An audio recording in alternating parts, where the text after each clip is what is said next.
Hello दोस्तों, स्वागत है आपके अपने YouTube channel BK study corner में। दोस्तों, जैसा कि आप सभी को पता होगा, हम लोग डीएलएड का मॉक टेस्ट लगा रहे हैं। इससे पहले हम लोगों ने ऑलरेडी 29 मॉक टेस्ट लगा रखा है। आज हम लोग 30वां मॉक टेस्ट लगाने वाले हैं। तो स्टार्ट करते हैं दोस्तों बिना किसी देरी के।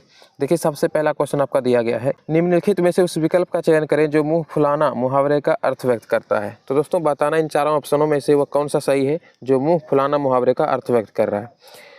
तो दोस्तों, जिन्होंने भी ऑप्शन ए लगाया वो बिल्कुल सही लगाया दोस्तों। अप्रसन्न होना है ना, मुंह फुलाना यानी अप्रसन्न होना यानी नाखुश होना। तो राइट आंसर ऑप्शन ए हो जाएगा। जिन्होंने भी लगाया दोस्तों वो बिल्कुल सही लगाए हैं। अगला क्वेश्चन देखिए दोस्तों, और आप लोग को बता दें कि यदि इसका पीडीएफ अगर आपको चाहिए तो हमारे टेलीग्राम चैनल का लिंक भी डिस्क्रिप्शन में दिया है। वहाँ पर जाके आप क्लिक करके ज्वाइन हो जाइएगा।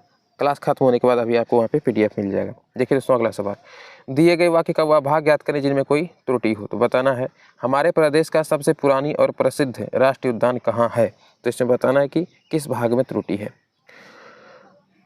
तो दोस्तों, जिन्होंने भी बी लगाया बिल्कुल सही लगाया है। सबसे पुरानी, ये क्या है, इनकरेक्ट वाक्य है। ठीक है, इन्हीं के कारण जो है ये भाग जो है इनकरेक्ट है, यानी सबसे पुरानी नहीं होगा, सबसे पुराना होगा, है ना। हमारे प्रदेश का सबसे पुराना और प्रसिद्ध राष्ट्रीय उद्यान कहाँ है, ये होना चाहिए, पुरानी नहीं होगा। अगले सवाल पे आते हैं दोस्तों, और तीसरा सवाल है आपका, किस लेखक और यानी कि लेखक या फिर लेखिका कहें को उसकी केवल एक ही रचना ने उसे हिंदी कथा साहित्य के इतिहास में अमर कर दिया। बताइएगा दोस्तों।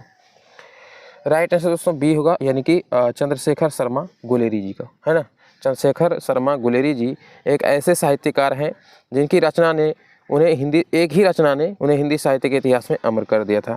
तो ऑप्शन आपका बी यहाँ पे सही हो जाएगा। अगले सवाल पे आइए।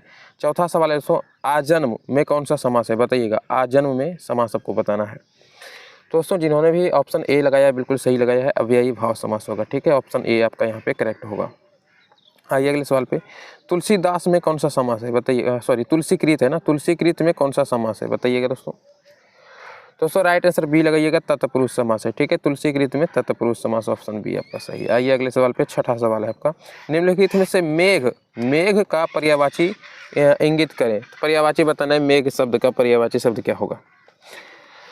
तो दोस्तों राइट आंसर लगाइएगा सी, यानी पयोद बोलते हैं। ठीक है, मेघ माने पयोद भी होता है, तो ऑप्शन सी आपका करेक्ट होगा। आइए अगले सवाल पे, और यहाँ पे आपका सातवां सवाल देखिए, पूछ रहा है, मैं कुछ का कुछ लिख दिया हूँ। अच्छा, मैं कुछ का कुछ लिख दिया हूँ, मैं किस संबंधी अशुद्धि है बताना है दोस्तों। तो दोस्तों राइट आंसर डी लगाइएगा, कारक संबंधी अशुद्धि है। ठीक है, तो ऑप्शन आपका यहाँ पे डी हो जाएगा। आइए अगले सवाल पे, और यहाँ पे आठवां सवाल, पाप काटना मुहावरे का अर्थ बताइए दोस्तों। राइट आंसर ए लगाइएगा, पीछा छूटना, है ना। पाप कटना, पीछा छूटना, काटना नहीं कटना है, पाप कटना पीछा छूटना हो जाएगा। तो यानी कि ऑप्शन ए हो गया, पाप कट गया यानी उसका पीछा छूट गया, है ना। ऑप्शन ए सही है। आइए अगले सवाल पे, 9 नंबर में बोला जा रहा है, कनक कनक ते 100 गुनी मादकता अधिकाय, ये खाए बौराए नर वे पाए बौराए में कौन सा अलंकार है। आपको अलंकार बताना है। बताइए दोस्तों। राइट आंसर दोस्तों लगाइएगा सी, यानी कि यमक अलंकार है इसमें। ठीक है, करेक्ट आंसर क्या हो जाएगा, यमक अलंकार। आइए अगले सवाल पे, और अगला सवाल आपका यहाँ से स्टार्ट हो रहा है। देखिए, सवाल पूछा जाता है, रामचरितमानस के प्रसंग कंकन किंकिन नुपुर धुनी सुनी डैश। तब बताना है यह कौन सा रस है। बताइएगा दोस्तों। तो दोस्तों, जिन्होंने भी लगाया है ऑप्शन सी बिल्कुल सही लगाए हैं, श्रृंगार रस है। ठीक है, ऑप्शन आपका सी करेक्ट होगा यहाँ पे। अगले सवाल पे आइए, 11 में बोला जा रहा है, मसी कागद छुयो नहीं, कलम गही नहीं हाथ, दी गई पंक्ति के रचयिता का नाम चुनिए। बताइएगा इनके रचयिता कौन है। तो दोस्तों राइट आंसर लगाइएगा बी, यानी कि क्या हो जाएगा, कबीरदास जी। ठीक है, कबीरदास जी इनके रचयिता हैं। अगले सवाल पे चलें। देखिए, 12 नंबर में बोला जा रहा है, बैर क्रोध का अचार या मुरब्बा है। बैर क्रोध का अचार या मुरब्बा है, दी गई पंक्ति में रचयिता इनके कौन है। फिर से आपको रचयिता का नाम बताना है। तो दोस्तों राइट आंसर सी लगाइएगा, आ रामचंद्र शुक्ल। ठीक है, आ रामचंद्र शुक्ल आपका करेक्ट आंसर होगा, ऑप्शन सी। अगले सवाल पे आइए दोस्तों, 13 नंबर में बोला जा रहा है, पट पीत मानहु तड़ित रुचि, सूची नवमी जनक सुतावर, काव्य पंक्ति में निरूपित अलंकार को चुनिए। आपको अलंकार यहाँ पे बताना है। तो दोस्तों राइट आंसर ए लगाइएगा, उपमा अलंकार है इसमें। ठीक है, ऑप्शन ए आपका करेक्ट होगा। आइए अगले सवाल पे, 14 नंबर में बोला गया है, सुन सी सत्य असीस हमारी, अच्छा, आपको जो है ना टेंशन नहीं लेना, सिर्फ वीडियो देखते रहिए, देखते देखते याद हो जाएगा, ठीक है। हम डेली यही बात दोहराते हैं। मॉक टेस्ट कॉपी पेन लेके नहीं लगा रहे हैं फिर भी कोई दिक्कत नहीं है, यहाँ पे वीडियो देख लीजिए, जो आपको PDF देंगे वहाँ पे वीडियो खत्म होने के बाद जाके लगाइएगा, टेस्ट देखिएगा, आपका हाईएस्ट स्कोर रहेगा, ठीक है। तो यहाँ पर आप वीडियो देख लीजिए, समझ लीजिए, और उसके बाद PDF जो देते हैं वहाँ से आप मॉक टेस्ट लगाइए कॉपी पेन पे, ठीक है। यहाँ सिर्फ आपको वीडियो प्ले करके शांति जगह पे बैठ के सिर्फ देखिए, आवाज़ सुनिएगा तो देखते देखते भी याद हो जाएगा। आइए अगला सवाल है, उसमें आपको क्या दिए थे, सुन सिय सत्य आशीष हमारी, पूजा ही मन कामना तुम्हारी। उपरोक्त छंद किस प्रकार का है? छंद का प्रकार यहाँ पे पूछा गया है, बताइएगा दोस्तों। राइट आंसर ए लगाइएगा, चौपाई छंद है इसमें, ठीक है। ऑप्शन ए आपका सही हो जाएगा। आइए अगले सवाल पे वाम अंग शिव शोभित शिवा उदार, शरद सुवारिद में जनु तड़ित बिहार। बताइएगा कि उपरोक्त छंद किस प्रकार का है। दोस्तों राइट आंसर ए लगाइएगा, इसमें बरहवे छंद है, बरहवे छंद, ठीक है। ऑप्शन आपका यहाँ पे ए सही होगा, बरहवे छंद। आइए अगले सवाल पे 16 नंबर का सवाल है, किलख अरे मैं नेह निहारूं, इन दांतों पर मोती वारूं। बताइएगा उपरोक्त पंक्ति में कौन सा रस है। दोस्तों राइट आंसर जिन्होंने भी लगाया है बी बिल्कुल सही लगाए, वात्सल्य रस है यहाँ पे, ऑप्शन आपका बी करेक्ट होगा, ओके। आइए अगले सवाल पे 17 नंबर में बोला गया है, ऊंचे घोर मंदिर के अंदर रहनवारी, ऊंचे घोर मंदिर के अंदर रहाती है। उपरोक्त छंद में कौन सा अलंकार है? बताइएगा, अलंकार पूछा गया है। दोस्तों डी जिन्होंने भी लगाया बिल्कुल सही लगाया है, यमक अलंकार है, ऑप्शन ए आपका सही होगा, सॉरी डी सही होगा। अगले सवाल पे आइए दोस्तों, 18 नंबर में बोला गया है, नवल सुंदर श्याम शरीर में कौन सा अलंकार है? बताइएगा, नवल सुंदर श्याम शरीर, इसमें अलंकार बताना है। दोस्तों राइट आंसर हो जाएगा ए, यानी कि उल्लेख अलंकार इसमें है ना, उल्लेख अलंकार जिन्होंने भी लगाया है बिल्कुल सही लगाया है। अगले सवाल पे आते हैं दोस्तों, और अगला सवाल आपका यहाँ पे है, देखिए 19 नंबर में पूछा जा रहा है, निम्नलिखित में से एक व्यंग लेखक हैं, कौन है? बताइएगा इन चारों ऑप्शनों में से, ऑप्शन को ध्यान से देखिए, व्यंग लेखक बताना है आपको। दोस्तों राइट आंसर डी लगाइएगा, हरिशंकर परसाई जी है ना, एक व्यंग लेखक है, ऑप्शन डी आपका यहाँ पे करेक्ट होगा। अगले सवाल पे आइए, चंपू किसे कहा जाता है? बताइएगा। दोस्तों राइट आंसर हो जाएगा ऑप्शन सी, यानी कि गद्य पद मिश्रित रचनाओं को, यानी गद्य और पद दोनों का जो रचना होता है वो मिश्रित रूप से जो रचना होता है उसे हम क्या बोलते हैं? चंपू बोलते हैं, ऑप्शन सी आपका यहाँ पे सही होगा। आइए अगले सवाल पे आइए, 21 नंबर को देखिए, ध्रुव विलंबित और मालिनी छंद किस प्रकार के हैं? बताइएगा। दोस्तों राइट आंसर ए लगाइएगा, वार्णिक वृत्त है, ठीक है, वार्णिक वृत्त हो जाएगा आपका करेक्ट आंसर, ऑप्शन ए। आइए दोस्तों अगले सवाल पे 22 नंबर में बोला गया है, दोहा किस प्रकार का छंद है? बताइएगा, दोहा किस प्रकार का छंद होता है। दोस्तों राइट आंसर सी जिन्होंने भी लगाए सही लगाए हैं, अर्धसम छंद होता है, ठीक है, ऑप्शन सी आपका करेक्ट होगा। अगले सवाल पे आइए दोस्तों, 23 नंबर में बोला गया है, उसका भाई व्यापारी है, उसका भाई व्यापारी है, उपयुक्त वाक्य में विधेय है, कौन सा विधेय है? आपको यहाँ पे विधेय पूछा गया है, बताइएगा दोस्तों। राइट आंसर जिन्होंने भी सी लगाए दोस्तों बिल्कुल सही लगाए, व्यापारी है, यही क्या है? विधेय है। उपयुक्त वाक्य में विधेय क्या हो जाएगा? व्यापारी है, यह विधेय है। अगले सवाल पे आइए, 24 नंबर बोला जा रहा है, आंवला जीवन हाय तुम्हारी यही कहानी, आंचल में है दूध और आँखों में पानी। बताइएगा उपयुक्त प्रस्तुत कविता में शब्द शक्ति क्या है? आपको शब्द शक्ति बताना है। दोस्तों राइट आंसर हो जाएगा ऑप्शन बी बिल्कुल हो जाएगा, व्यंजना, यहाँ पे याद रखिएगा, व्यंजना शब्द शक्ति है, ऑप्शन बी सही हो जाएगा। आइए दोस्तों अगले सवाल पे, और यहाँ पे आपका क्या है? गद्यांश आ गया है ना, तो गद्यांश से पहले हम लोग क्या करते हैं, सबसे पहले इसमें क्वेश्चन पढ़ा कीजिए। तो देखिए क्वेश्चन क्या दिया गया है, जनता का उपकार किया यह, अच्छा, सामाजिक शब्द में प्रत्यय है ना, देखिए यहाँ पे सिर्फ पूछा गया सामाजिक शब्द में प्रत्यय क्या है, तो गद्यांश पढ़ने की जरूरत है नहीं दोस्तों, आपको सामाजिक शब्द में प्रत्यय बताना है। तो बताइए दोस्तों जिन्होंने भी लगाया ऑप्शन ए बिल्कुल सही लगाया है, प्रत्यय आप लोग को पता होगा लास्ट में लगता है, तो सामाजिक इकार है ना, तो इक यहाँ पे प्रत्यय हो जाएगा, ऑप्शन ए आपका सही है, ठीक है। उपसर्ग पहले लगता है, प्रत्यय बाद में लगता है, सबको मालूम होगा। आइए अगले सवाल पे साइंस से स्टार्ट कर रहे हैं। देखिए अगला सवाल है आपका साइंस का, निम्नलिखित में से कौन सी गैर आवश्यक जीवन प्रक्रिया है? बताइएगा। दोस्तों राइट आंसर बी लगाइएगा, संचारण हो जाएगा आपका यहाँ पे करेक्ट आंसर, ऑप्शन बी हो जाएगा, ठीक है, संचारण आपका करेक्ट आंसर हो जाएगा। चलिए अगले सवाल पे आइए, 72 नंबर का सवाल है, क्रायोजेनिक्स एक विज्ञान है जो संबंधित है किस चीज़ से? बताइएगा। दोस्तों राइट आंसर बी जिन्होंने भी लगाए बिल्कुल सही लगाए हैं, निम्न तापमान से, ऑप्शन आपका बी सही हो जाएगा, निम्न तापमान से क्रायोजेनिक संबंधित है। ये अगले सवाल पे आइए, प्रकाश का तरंग सिद्धांत प्रस्थापित किया गया था, किसके द्वारा, ये पूछा गया है। दोस्तों राइट आंसर बी जिन्होंने भी लगाए बिल्कुल सही लगाए हैं, हाइगेंस के द्वारा ना, प्रकाश का तरंग सिद्धांत जो है हाइगेंस का होता है, तो ऑप्शन बी आपका यहाँ पे सही होगा। आइए अगले सवाल पे 74 का सवाल देखिए, जब किसी पिंड पर कोई स्थिर बल का प्रयोग किया जाता है तो यह एक समान डैश से चलेगा, बताइएगा किस चीज़ से चलेगा, और ऑप्शन आपका यहाँ पे दिख रहा होगा। तो दोस्तों राइट आंसर जिन्होंने भी सी लगाए हैं बिल्कुल सही लगाए हैं, त्वरण आपका यहाँ पे करेक्ट आंसर हो जाएगा। ठीक है, जब किसी पिंड पर कोई स्थिर बल का प्रयोग किया जाता है तो यह एक समान त्वरण से चलेगा, तो ऑप्शन आपका यहाँ पे सी करेक्ट हो जाएगा। ठीक है, आइए दोस्तों अगले सवाल पे, और अगला सवाल थोड़ा सा हम एडजस्ट कर लेते हैं।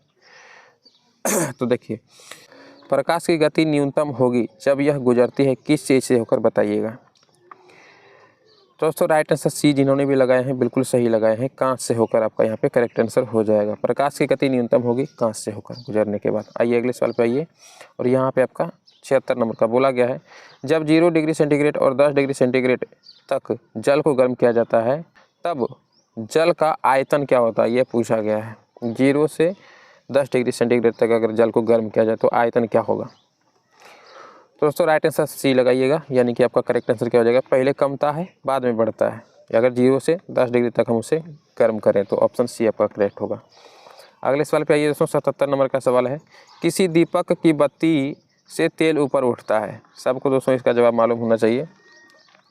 दोस्तों जिन्होंने भी ऑप्शन डी लगाया है बिल्कुल सही सोच रहे हैं आप लोग, कोशिका क्रिया के कारण, है ना, कोशिका नहीं होता है दोस्तों, यहाँ पे थोड़ा सा टाइपिंग मिस्टेक हो गया, केशिका क्रिया होता है। ठीक है, कोशिका लिख दिया गया है, कोशिका तो बायोलॉजी में आता है, केशिका क्रिया होगा, ऑप्शन आपका डी यहाँ पे सही है। आइए अगले सवाल पे आइए, मोटर कार में पश्च दृश्य यानी कि पीछे देखने के लिए कौन सा दर्पण का व्यवहार होता है, बताइएगा दोस्तों। तो दोस्तों जिन्होंने भी ऑप्शन डी लगाया बिल्कुल सही लगा, उत्तल दर्पण का यूज होता है साइड मिरर के रूप में, है ना, ऑप्शन डी आपका करेक्ट। और हेडलाइट बोले तो अवतल होगा। आइए अगले सवाल पे आइए दोस्तों, तड़ित चालक निर्मित होते हैं किस चीज़ से, बताइएगा। दोस्तों जिन्होंने भी ऑप्शन बी लगाए बिल्कुल सही लगाए, तांबा से, ऑप्शन बी सही है। आइए अगले सवाल पे 80 नंबर बोला जा रहा है, पदार्थ का लघुत्तम अंश, बताइएगा। लघुत्तम मतलब समझ रहे हैं, सबसे छोटा वो अंश, सबसे छोटा कण क्या होता है पदार्थ का, किसी पदार्थ का सबसे छोटा कण। तो दोस्तों जिन्होंने भी ऑप्शन डी लगाया क्वार्क होता है। ठीक है, ऑप्शन आपका सी हो जाएगा, क्वार्क। पदार्थ का लघुत्तम अंश क्या हो जाएगा, क्वार्क।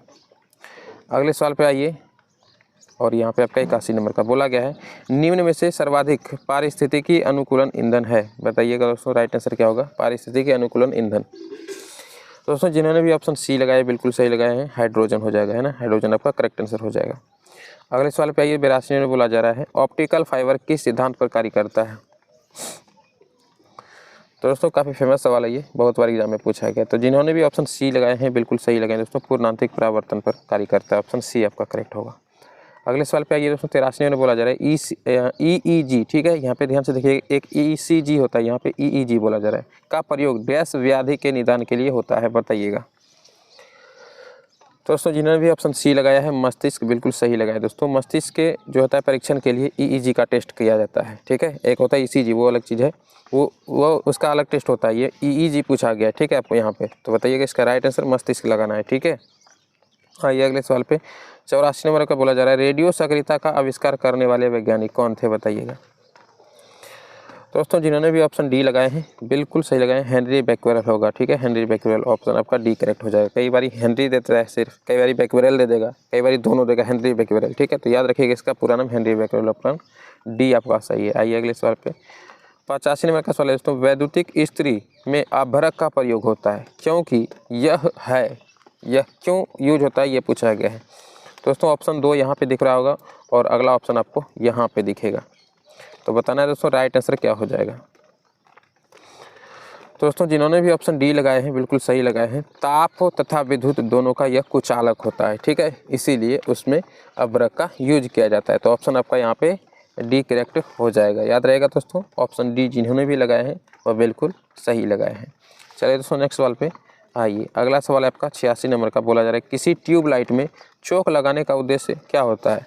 अब तो चौक वाले ट्यूबलाइट नहीं आते हैं, पहले जो कांच वाला ट्यूबलाइट आता था ना, देखिएगा आप लोग शादी विवाह में वो ट्यूबलाइट लगाता था, तो उसके जहाँ पे ट्यूबलाइट लगता था वहाँ पे एक चौक लगता था, ठीक है, चौकोर टाइप का छोटा सा, तो क्यों लगाया जाता था ये पूछा गया है। तो दोस्तों जिन्होंने भी ऑप्शन ए लगाए हैं बिल्कुल सही लगाए हैं। उच्च वोल्टेज को प्रेरित करने के लिए, है ना, उच्च वोल्ट को प्राप्त करने के लिए चौक का इस्तेमाल किया जाता था। आइए अगले सवाल पे, और है आपका 87 नंबर का सवाल। जल में सामान्य लवण के घोल में होते हैं, बताइएगा, जल में सामान्य लवण के घोल में होते हैं क्या, ये पूछा गया है। आराम से ऑप्शन पढ़िए दोस्तों। तो दोस्तों राइट आंसर बिल्कुल सी लगाइएगा, जिन्होंने भी सी लगाए हैं बिल्कुल सही लगाए हैं। सोडियम के धनात्मक आयन एवं क्लोरीन के ऋणात्मक आयन, ठीक है, आपको करेक्ट आंसर होगा यहाँ पे सी। अगले सवाल पे आते हैं दोस्तों, और यहाँ पे आपका 88 नंबर का सवाल पूछा गया है। Cl3 CH3 COOH से अधिक शक्तिशाली अम्ल है क्योंकि, जो ये है Cl3 व CH3 COOH से अधिक शक्तिशाली अम्ल है, क्यों है ये पूछा गया है आपसे। तो बताइएगा दोस्तों, आराम से ऑप्शन पढ़िए। दोस्तों राइट आंसर बी, जिन्होंने भी लगाए हैं बिल्कुल सही लगाए हैं दोस्तों। यह H+ आयन उत्पन्न करने हेतु संपूर्ण आयनित हो जाता है ना, तो ऑप्शन बी आपका यहाँ पे सही हो जाएगा। आइए अगले सवाल पे 89 नंबर का सवाल देखिए, केमिस्ट्री का ये भी सवाल है। निम्नलिखित में से किसके अंदर लिया जाए तो अंधापन आ सकता है। निम्नलिखित में से किसे अंदर लिया जाए तो अंधापन आ सकता है। अंदर लिया जाए मतलब क्या, खाया जाए, पेट में लिया जाए। तो दोस्तों राइट आंसर बताइएगा आप लोग। तो बिल्कुल जिन्होंने भी ऑप्शन बी लगाए हैं बिल्कुल सही लगाए हैं। CH3OH हो जाएगा, ऑप्शन आपका सी आपके करेक्ट है यहाँ पे, ठीक है, अभी बी करेक्ट है। आइए दोस्तों अगले सवाल पे 90 नंबर बोला गया है। निम्नलिखित में से किसे जीवित जीवाश्मों के अंतर्गत वर्गीकृत किया गया है, बताइएगा दोस्तों। निम्नलिखित में से किसे जीवित जीवाश्मों के अंतर्गत वर्गीकृत किया गया है। तो दोस्तों जिन्होंने भी ऑप्शन बी लगाए हैं बिल्कुल सही लगाए हैं। साइकस आपका करेक्ट आंसर हो जाएगा, जिसे कि जीवित जीवाश्म के अंतर्गत वर्गीकृत किया गया है। अगले साल पे आइए, सो यहाँ से आपका सामाजिक अध्ययन स्टार्ट हो रहा है। देखिए, खुदीराम बोस और प्रफुल्ल चाकी द्वारा किंग्सफोर्ड के जीवन पर हमला किया गया था, कहाँ पे किया गया था, ये आपसे पूछा गया है। तो दोस्तों जिन्होंने भी ऑप्शन ए लगाए हैं बिल्कुल करेक्ट लगाए हैं, मुजफ्फरपुर में, ठीक है, याद रखिएगा मुजफ्फरपुर आपका करेक्ट आंसर होगा, ऑप्शन ए। नेक्स्ट सवाल पे आइए दोस्तों, 92 नंबर का सवाल है। ब्रिटिश पार्लियामेंट के सर्वप्रथम भारतीय सदस्य कौन बने थे, बताइएगा दोस्तों। दोस्तों सी जिन्होंने भी लगाए बिल्कुल सही लगाए हैं, दादा भाई नौरोजी हो जाएगा, ऑप्शन सी आपका करेक्ट होगा। आइए दोस्तों अगले सवाल पे 93 नंबर का सवाल है। सती प्रथा को अवैध घोषित किया था किसने, बताइएगा। सती प्रथा को अवैध किसने घोषित किया था। दोस्तों सी जिन्होंने भी लगाए बिल्कुल सही लगाए हैं, लॉर्ड विलियम बेंटिक ने, है ना, लॉर्ड विलियम बेंटिक ने सती प्रथा को अवैध घोषित किया था, ऑप्शन सी आपका यहाँ पे करेक्ट होगा। नेक्स्ट सवाल पे आइए, हिंद स्वराज के लेखक कौन थे, बताइएगा दोस्तों। हिंद स्वराज के लेखक कौन थे। तो दोस्तों जिन्होंने भी ऑप्शन बी मारे हैं बिल्कुल सही मारे, MK गांधी हो जाएगा, MK Gandhi, option C sorry B आपका करेक्ट होगा। हिंद स्वराज के लेखक MK गांधी थे। अगले सवाल पे आइए दोस्तों, अगला सवाल आपका यहाँ पे स्टार्ट हो रहा है। देखिए 95 नंबर का सवाल आपसे बोला जा रहा है कि राष्ट्रीय ध्वज उत्तोलन करने वाले सर्वप्रथम व्यक्ति कौन थे, बताइएगा। जो हमारे राष्ट्रीय ध्वज होते हैं, झंडा जो होते हैं हमारे, उसको उत्तोलन करने वाले यानी कि उसको फहराने वाले सर्वप्रथम व्यक्ति कौन थे जो भारतीय थे। भारतीय यहाँ पूछा गया, ठीक है, फहराने वाले सर्वप्रथम भारतीय व्यक्ति कौन थे, बताइएगा। कई बार भारतीय नहीं देगा, तो क्वेश्चन को ध्यान से पढ़िएगा।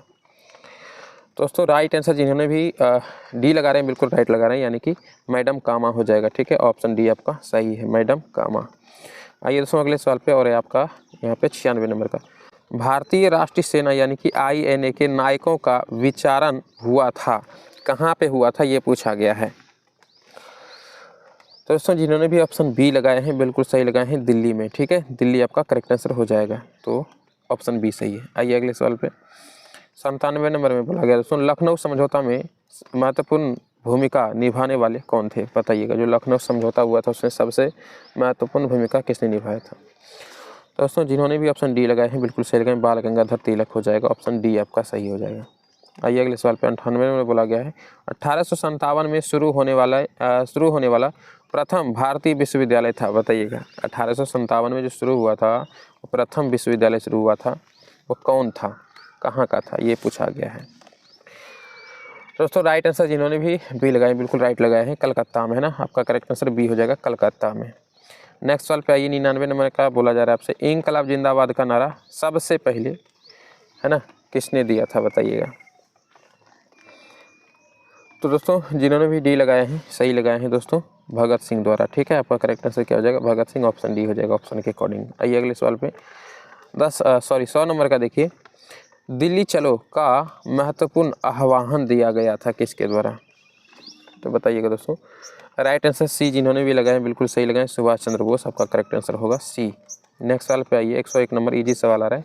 देखिए, महात्मा गांधी द्वारा चंपारण सत्याग्रह प्रारंभ किया गया था। जिन्होंने भी आप याद नहीं किए दोस्तों नारे वगैरह, तो उनके लिए थोड़ा हार्ड हो जाएगा, देख लीजिएगा नारे वगैरह। ठीक है, नहीं तो बोलिएगा एक सेपरेट वीडियो बना देंगे नारे के लिए। देखिए, महात्मा गांधी द्वारा चंपारण सत्याग्रह प्रारंभ किया गया था, कब किया गया था बताइएगा दोस्तों। जिन्होंने भी ऑप्शन बी लगाए बिल्कुल सही लगाए, 1917 ईस्वी में चंपारण सत्याग्रह प्रारंभ किया गया था। तो ऑप्शन आपका क्या हो जाएगा? बी सही हो जाएगा। आइए अगले सवाल पे, और यहाँ पे आपका है 102 नंबर का सवाल पूछा गया आपसे, भारतीय राष्ट्रीय कांग्रेस ने सर्वप्रथम पूर्ण स्वराज का प्रस्ताव ग्रहण किया कब? यानी कि किस अधिवेशन में ये पूछा गया है? दोस्तों राइट आंसर सी, जिन्होंने भी लगाए हैं बिल्कुल सही लगाए दोस्तों, लाहौर अधिवेशन में है ना, लाहौर अधिवेशन में जो है पूर्ण स्वराज का प्रस्ताव भारतीय राष्ट्रीय कांग्रेस द्वारा जो है सर्वप्रथम ग्रहण किया गया था। तो ऑप्शन सी आपका सही है। आइए अगले सवाल पे 103 नंबर बोला गया है, भूदान आंदोलन किसने शुरू किया था बताइएगा। तो दोस्तों जिन्होंने भी ऑप्शन सी लगाए हैं सही लगाए हैं, विनोबा भावे हो जाएगा यहाँ पे आपका करेक्ट आंसर सी। अगले सवाल पे आइए, 104 नंबर का सवाल है, बिहार का कितना प्रतिशत क्षेत्र वनों से आच्छादित है?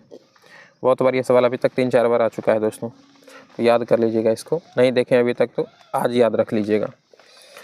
दोस्तों जिन्होंने भी ऑप्शन डी लगाए हैं बिल्कुल सही लगाए हैं, 7.84% हो जाएगा आपका करेक्ट आंसर डी। अगले सवाल पे आइए, 105 नंबर बोला जा रहा है, इनमें से किस राज्य में मैंग्रोव वन पाए जाते हैं बताइएगा। मैंग्रोव वन का विस्तार इनमें से किस राज्य में मिलता है? तो दोस्तों जिन्होंने भी ऑप्शन ए लगाए हैं बिल्कुल करेक्ट लगाएं, पश्चिम बंगाल यानी कि कोलकाता है ना, पश्चिम बंगाल आपका करेक्ट आंसर हो जाएगा। तो ऑप्शन ए सही है।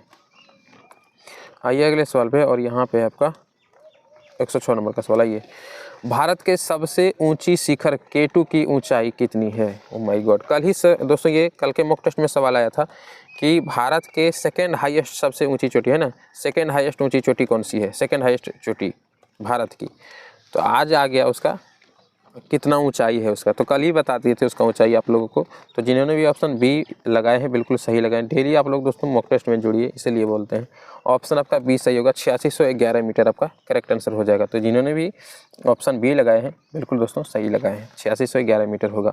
और सबसे हाईएस्ट किसका है? तो माउंट एवरेस्ट जो नेपाल में स्थित है, आप लोग को पता होगा, उसका कितना है 8848 मीटर। कुछ स्रोत 8850 भी बताते हैं, तो कोई ऑप्शन में एक ही मिलेगा, दोनों याद रख लीजिएगा। आइए अगले सवाल पे 107 नंबर का देखिए, राज्यसभा के सदस्य का कार्यकाल कितने वर्ष का होता है बताइएगा। दोस्तों जिन्होंने भी ऑप्शन सी लगा रहे हैं बिल्कुल सही लगा रहे हैं, 6 वर्ष का होता है। तो ऑप्शन सी आपका यहाँ पे सही हो जाएगा। आइए अगले सवाल पे, भोपाल त्रासदी में किस गैस का रिसाव हुआ था? काफ़ी फेमस सवाल है, बहुत बार पूछा गया दोस्तों।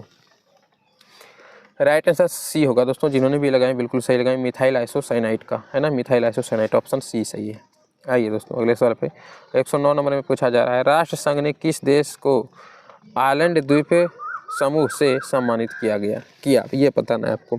राष्ट्र संघ ने किस देश को आइलैंड द्वीप समूह से सम्मानित किया है, ये बताना है। तो दोस्तों राइट आंसर बिल्कुल सी हो जाएगा आपका, यानी कि फिनलैंड। ठीक है, फिनलैंड को, तो आपका करेक्ट आंसर सी होगा। आइए अगले सवाल पर, लास्ट सवाल है दोस्तों आपका, बिरसा मुंडा ने ईसाई मिशनरियों पर कब हमला किया बताइएगा दोस्तों। लास्ट सवाल है दोस्तों, ऑप्शन बी, जिन्होंने भी मारे बिल्कुल सही लगाए हैं, 25 दिसंबर 1899 ईस्वी में। ठीक है, बिरसा मुंडा ने ईसाई मिशनरियों पर 25 दिसंबर 1899 ईस्वी में हमला किया था। तो ऑप्शन बी आपका सही होगा। पिछला मॉक टेस्ट नहीं लगाए दोस्तों, तो डिस्क्रिप्शन में मिल जाएगा लिंक प्लेलिस्ट का, देख लीजिएगा, सभी मॉक टेस्ट वहीं पे आपको दिख जाएगा। टेलीग्राम चैनल को ज्वाइन कर लीजिएगा, PDF आपको वहाँ पे मिल जाएगा, अभी तुरंत जाइए वहाँ पे मिल जाएगा।